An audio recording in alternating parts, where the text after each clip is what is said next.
I was born at the heart of Hamas leadership, and I know them very well. They don't care for the Palestinian people. They don't regard the human life. And I saw their brutality firsthand back in 1996 when I spent about a year and a half in Megiddo prison. They killed so many Palestinian people at that time. And this is when I decided that I cannot be together with this movement. In fact, I asked myself a question: what if they become a ruling party at some point? What will they do? If they succeed in destroying Israel and building their state, what will they do? They will kill our people. And this was the first question, that actually I had to be honest with myself. Even though Hamas gave me advantages, I was like a prince in that world, but I did not like them, and I turned against even my own blood, because this is how much I did not like Hamas. And today, 25 years later, they are the rulers of Gaza, and we see what they are capable of doing. We saw what happened October 7th. We saw them do what they did to Holocaust victims. They have now over 200 hostages, murdered babies in their cribs, and we see the horror of what they're capable of. Now they've retreated back to Gaza, and a ground incursion is about to happen. Would you recommend Israel do this, and what will they find when they go in? Okay, first of all, we need to evacuate civilians as much as we can. This is an ugly war, and Israel did not start it. Hamas did. First of all, we need to encourage civilians to go into Egypt, possibly women and children, maybe men over 50 years old. These need to get out of the picture. Then the strip need to be cut two pieces, north and south, two parts.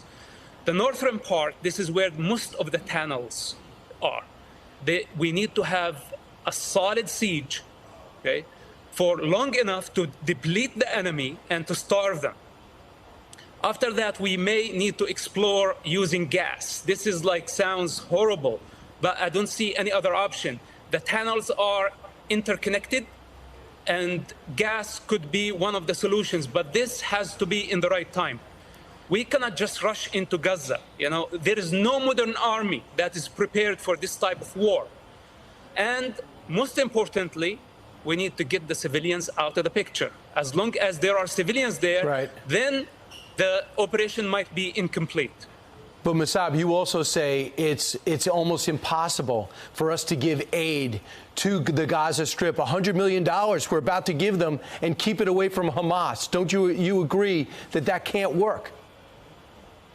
Look, after we destroy the tunnels, we need to finish Hamas rule in Gaza Strip. This is priority number one. Then we need to replace the regime. Could be the Palestinian Authority, could be the Egyptian government, could be Arab League force. We need to replace their rule in Gaza. After that, we can talk about aid. But as of now, sending any aid is a mistake. So you also believe that this isn't about the Palestinians fighting for their rights and their sovereignty. What is the real mission of Hamas, and what do they really think of the Palestinian people? Hamas is not a national movement. Hamas is a religious movement with a goal to establish an Islamic state. They don't care for nationalism. Actually, they are against nationalism. With that said, my understanding that they are using the Palestinian cause only to achieve their goals, so the long-term goal, transforming the Middle East and the world into an Islamic state. This is Hamas agendas, and they are not hidden, by the way. So Hamas is serving foreign agendas. We're talking about Iran, and we're talking about Russia lately. Hamas serve those parties, and Iran pays them close to $1 billion annually. Iran is the real master in this picture. Hamas does not serve the Palestinian people. Hamas serve Iran. Those are the masters of Hamas. So their lie about nationalism, that they are a national movement and they care for the Palestinian people, look at them. They are using Palestinian people as a human shield. We need to free Gaza from Hamas. This is what Israel is doing. It's doing the Palestinian people the greatest favor by bringing Hamas down.